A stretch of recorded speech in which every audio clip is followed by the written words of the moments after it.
अस्सलाम वालेकुम, my name is doctor Ambar Tariq and I am lecturer of DPT at Times Institute Multan. और आज हम लोगों ने न्यूरोलॉजिकल फिजिकल थेरेपी में जो लास्ट टॉपिक जो पढ़ना है आउटलाइन में से वो है सेरिबेलर डिसऑर्डर्स।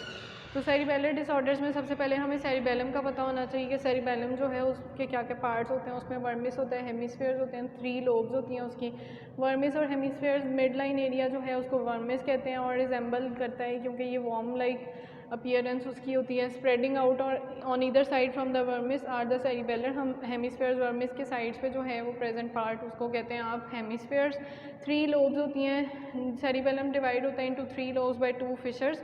एक होता है पोस्टीरियो लेटरल फिशर और एक होता है आपका primary fissure. Posterolateral fissure जो है वो सेपरेट करता है आपकी फ्लोकुलो नोड्यूलर लोब को from the rest of the cerebellum that is divided further by primary fissure into an anterior lobe और पोस्टीरियर लोब। तो एंटीरियर लोब जो है वो रोस्ट्रल होती है to the primary fissure. Rostral मतलब टू द एंटीरियरली जो प्रेजेंट होती है to the primary fissure, while the posterior lobe जो है वो लार्जेस्ट सेरिबेलर लोब होती है और ये कॉर्डल यानी पोस्टीरियर साइड पे प्रेजेंट होती है टू द प्राइमरी फिशर। फिर फ्लोकुलो नोड्यूलर लोब जो होती है वो स्मॉल नोड्यूल लाइक पार्ट होता है इसका which is part of the midline vermis and the right and left flocculi जो हैं स्मॉल लोब्यूल्स ऑफ हेमिस्फेयर्स भी कहते हैं इनको। उसके बाद ब्लड सप्लाई इसकी देखें तो सुपीरियर सेरिबेरल आर्टरी होती है, इंटीरियर इन्फीरियर सेरिबेरल आर्टरी और पोस्टीरियर इन्फीरियर सेरिबेरल आर्टरी जो है वो इसको सप्लाई कर रही होती है। देन आपके पास इसमें आ जाते हैं सेरिबेलर डिवीजन्स आ जाती हैं। उसमें सबसे पहले आर्की सेरिबेलम है, ये फ्लोकुलो नोड्यूलर लोब होती है, इसको वेस्टिबुलर सेरिबेलम भी कहते हैं। इसका प्राइमरी कनेक्शन जो है वो वेस्टिबुलर न्यूक्लियाई के साथ होते हैं। ये रिस्पॉन्सिबल होते हैं आपके इक्विलिब्रियम के लिए। देन पैलियो सेरिबेलम ये आपकी इंटीरियर लोब में आती है और स्पाइनो सेरिबेलम भी इसको कहते हैं। ये रिसीव करती है proprioception input from the dorsal columns of the spinal cord. उसमें स्पाइनो सेरिबेलर ट्रैक्स के भी आ जाते हैं और फाइबर इन्हीं फाइबर्स को आगे भेजती है टू डीप सेरिबेलर न्यूक्लियाई जो सेरिबल कॉर्टेक्स और ब्रेन स्टेम तक जाते हैं और वहाँ पे मॉड्यूलेशन करवाते हैं डिसेंडिंग मोटर सिस्टम्स की और मेंटेनेंस करवाते हैं tone of muscles. Neo cerebellum is the third one, ये लेटरल जोन में आती है और इसको सेरिब्रो सेरिबेलम भी कहते हैं। ये रिसीव करती है input exclusively from the cerebral cortex जिसमें पेराइटल लोब आ जाती है वाया द पोंटाइन न्यूक्लियाई जहाँ पे कॉर्टिको पोंटो सेरिबेलर पाथवेज बन रहे होते हैं। ये सेंड करती है output to the ventrolateral thalamus और प्री वेंट्रोलेटरल थैलेमस से प्री कॉर्टेक्स में जाती हैं इन आपकी सेंसेशंस और उसमें वहाँ से प्राइमरी मोटर एरिया में, प्राइमरी मोटर एरिया से रेड न्यूक्लियस में और वहाँ पर जाके मॉड्यूलेशन होती है आपकी डिसेंडिंग मोटर सिस्टम्स की और अल्टीमेटली आपके पास एक कोऑर्डिनेटेड मूवमेंट जो है वो डेवलप हो रही होती है। देन सेरिबेलम की क्लासिफिकेशंस किस किस तरह से हो सकती हैं। फाइलोजेनेटिक या ऑन्टोजेनिक डेवलपमेंट होती है, उसमें archicerebellum, paleocerebellum, neocerebellum हो सकती है। और एफरेंट कनेक्शन के रिगार्डिंग अगर हम उसको क्लासीफाई करें तो उसमें वेस्टिबुलो सेरिबेलम, स्पाइनो सेरिबेलम और पोंटो सेरिबेलम आ जाती है। और इफरेंट कनेक्शन के थ्रू करें तो वर्मिस, पैरावर्मल रीजन और सेरिबेलर हेमिस्फीयर आ जाते हैं। फंक्शन सेरिबेलम के क्या होते हैं, इक्विलिब्रियम में रोल प्ले करता है, मेंटेनेंस कराता है टोन की और कोऑर्डिनेटेड मूवमेंट्स में हेल्प करता है। देन सबसे पहले इसमें आ जाती हैं डिसऑर्डर्स में एटेक्सिया। मूवमेंट डिसऑर्डर होता है, इसमें इनकोऑर्डिनेटेड बॉडी मूवमेंट्स होती हैं, वॉलेंट्री कंट्रोल मूवमेंट्स का जो है वो डिस्टर्ब हो जाता है। Incoordination of voluntary motor activity with और without disequilibrium in the absence of motor weakness. Types इसकी क्या होती हैं, इसमें टाइप्स आ जाती हैं cerebellar ataxia, sensory ataxia, motor ataxia and the fourth one is combined ataxia. Sorry, sensory के बाद वेस्टिबुलर एटेक्सिया और last is combined ataxia.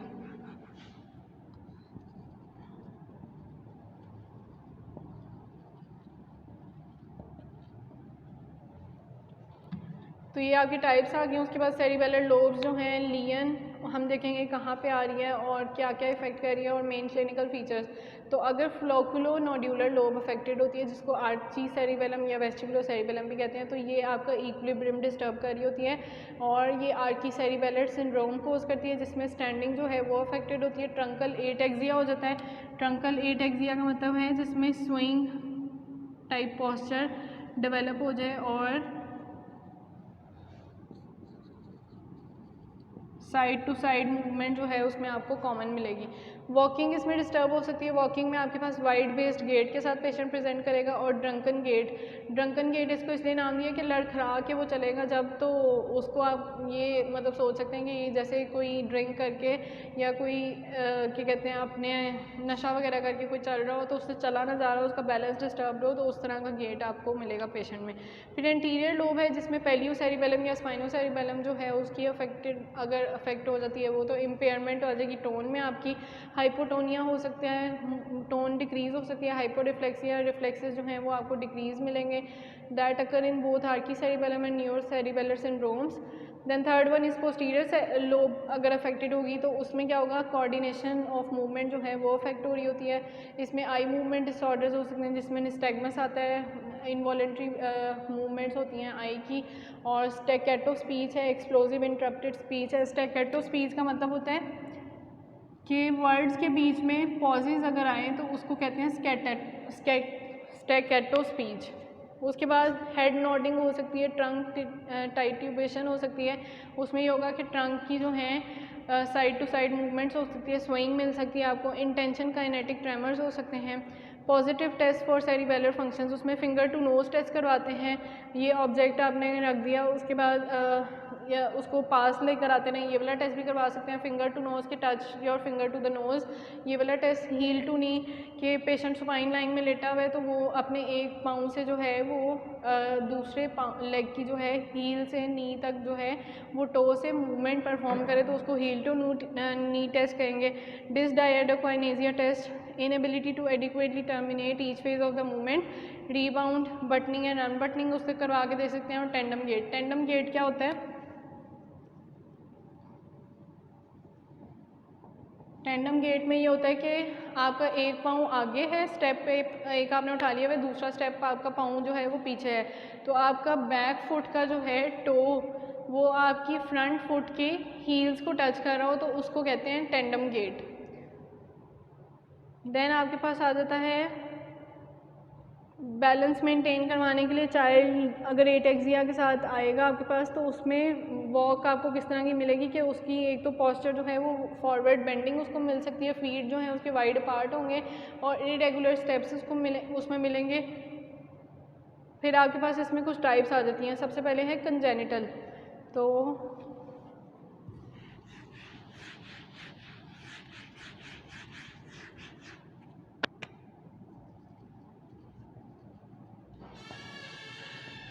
Congenital में आपके पास आ जाती है क्यारी मेलफॉर्मेशंस या आर्नल्ड क्यारी।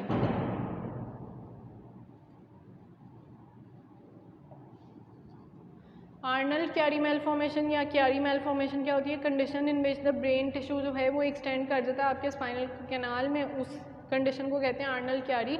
फिर बेजिलर इंप्रेशन आपकी वो कंडीशन, सेकंड कंडीशन जो होती है उसमें ये होता है स्केलेटल मेलफॉर्मेशन हो जाती है characterized by translocation of the upper cervical spine and to the foramen magnum. उसमें क्या होता है वेरियस सिम्टम्स जो है रिलेटेड टू ब्रेन स्टेम वो स्टार्ट हो जाते हैं, या अपर स्पाइनल कॉर्ड या सेरिबेलर कंप्रेशन हो सकता है।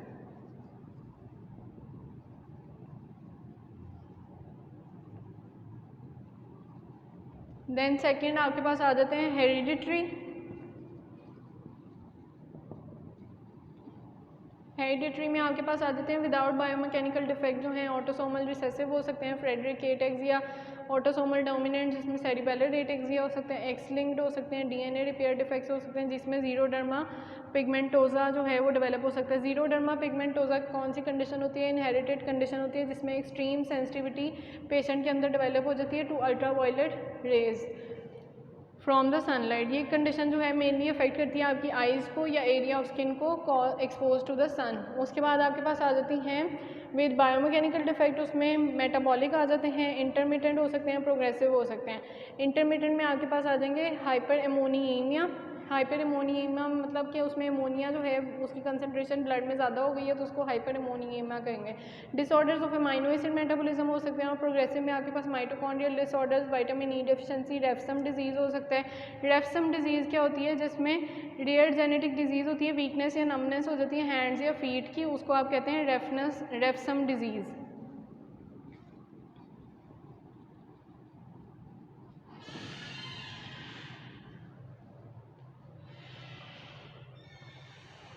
इसको पेरिफेरल न्यूरोपैथी भी कह सकते हैं। और ल्यूकोडिस्ट्रॉफीज हो सकती हैं। Leukodystrophies group of rare progressive metabolic genetic disease होती हैं जो आपके ब्रेन या स्पाइनल कॉर्ड को अफेक्ट कर रही होती हैं, और इसमें मोस्ट कॉमन आपकी पेरिफेरल नर्व्स को अफेक्ट कर रही होती हैं।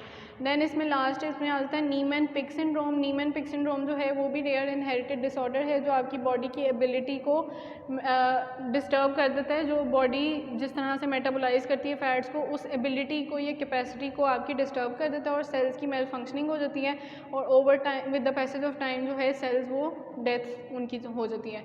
देन आपके आ जाते हैं पैरानियोप्लास्टिक सिंड्रोम्स।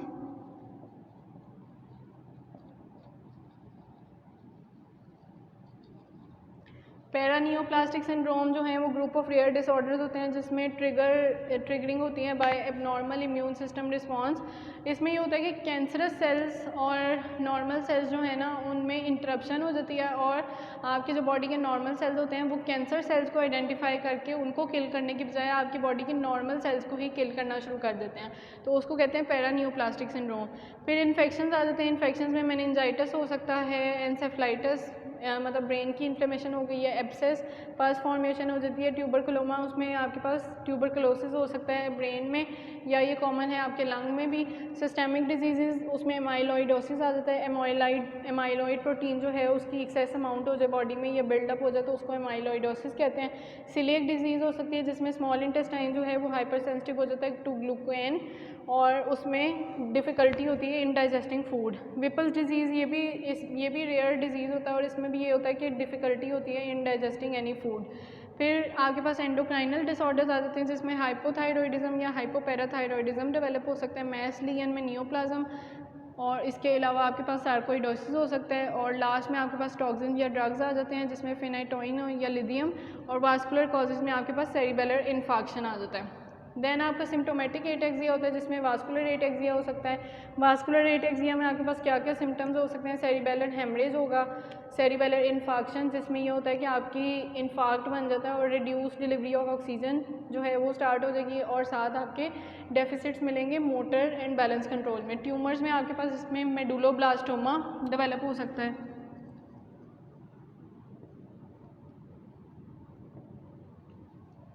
और एस्ट्रोसाइटोमा डेवलप हो सकता है। एस्ट्रोसाइटोमा जो है वो ट्यूमर इन ब्रेन या स्पाइनल कॉर्ड को कहते हैं, और एस्ट्रोसाइट जो ब्रेन सेल्स होते हैं वो स्लो ग्रोइंग सेल्स होते हैं, तो उनमें ये डेवलप हो जाता है ट्यूमर, तो उसको एस्ट्रोसाइटोमा कहते हैं। मेटास्टेसिस हो जाता है। मेटास्टेसिस मतलब कि प्राइमरी साइट से जो है वो कहीं और स्प्रेड हो जाएगा ट्यूमर, तो उसको मेटास्टेसिस कहते हैं, और मल्टीपल स्क्लेरोसिस में ये हो सकता है।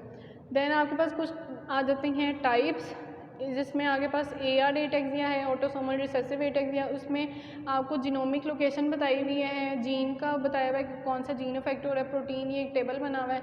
उसके बाद म्यूटेशन का बताया और मेन क्लिनिकल फीचर्स। अभी हम सिर्फ इसके मेन क्लिनिकल फीचर्स देख लेते हैं। जीन्स वगैरह आपने खुद देखने हैं टेबल से कि कौन कौन सा जीन इसमें इफेक्ट हो रहा होता है। तो सबसे पहले आपके पास आ जाते हैं फ्रेडरिक एटेक्सिया।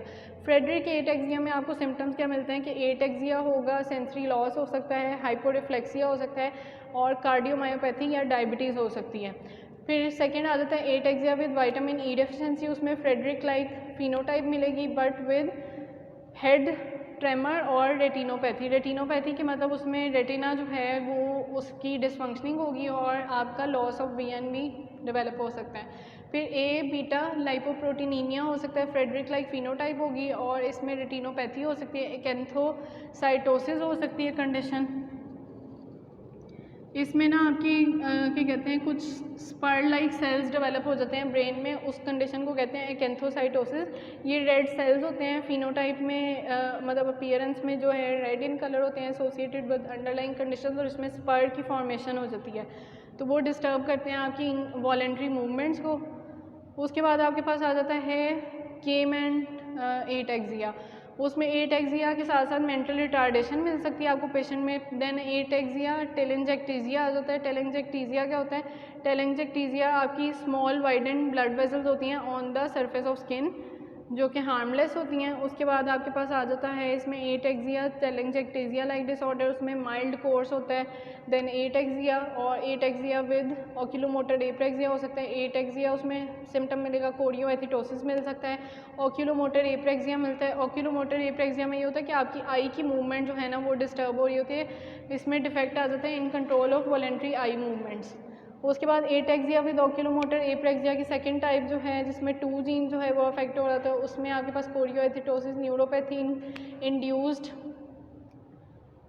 और साथ आपके पास आ जाते हैं क्रिएटिन काइनेज की डेफिशिएंसी हो सकती है या अल्फा फीटोप्रोटीन की डेफिशिएंसी हो जाती है।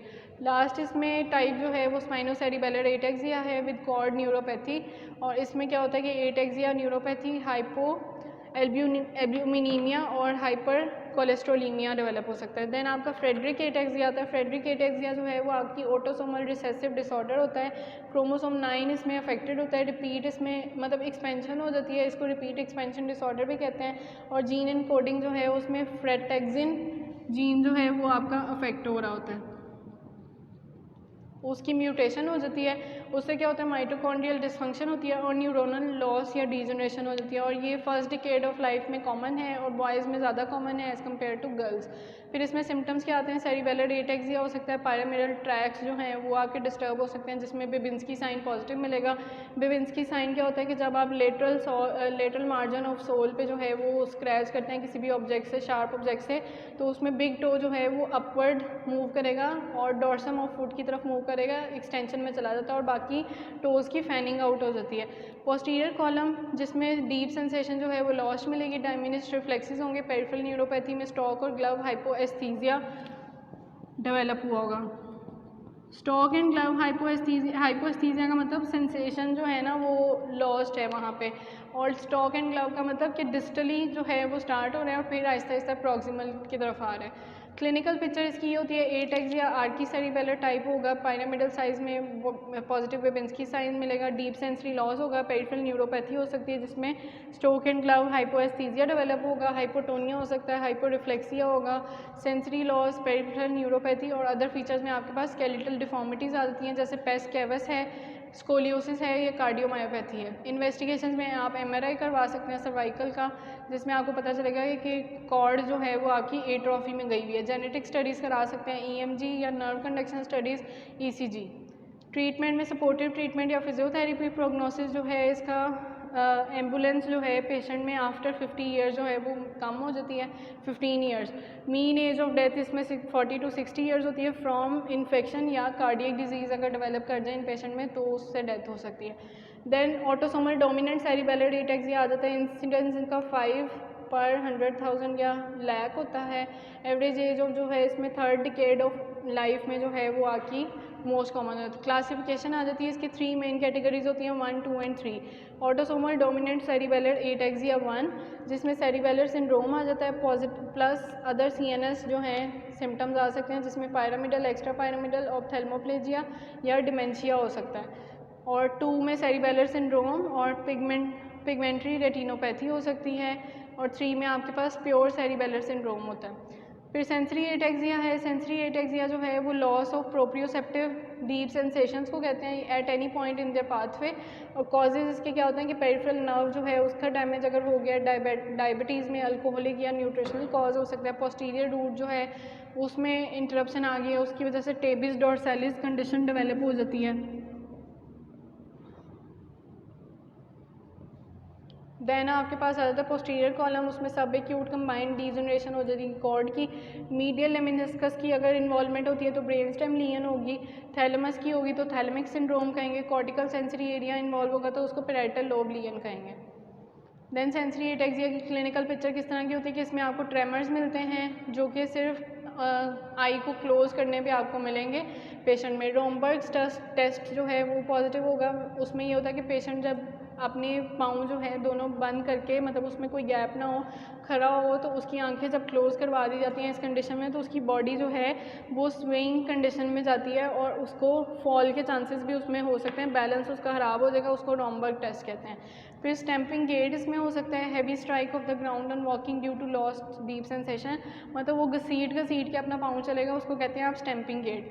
डीप सेंसरी लॉस, हाइपोटोनिया और हाइपोरिफ्लेक्सिया हो सकता है। लास्ट है आपका वेस्टिबुलर एटेक्सिया जिसमें वेस्टिबुलर सिस्टम में आपकी डिस्टर्बेंस आ जाती है और साथ ही इक्विलिब्रियम आपका डिस्टर्ब हो जाता है। कॉजेज़ के माइनर्स डिजीज़ हो सकती है, लेबिडेंथाइटिस या एकॉस्टिक न्यूरोमा, और सिम्टम्स में आपको वर्टाइगो, टिनाइटस, डेफनेस और वेस्टिबुलर निस्टैग्मस मिल सकते हैं। तो आज आपका जो न्यूरो का सिलेबस है वो सारा कंप्लीट हो गया है।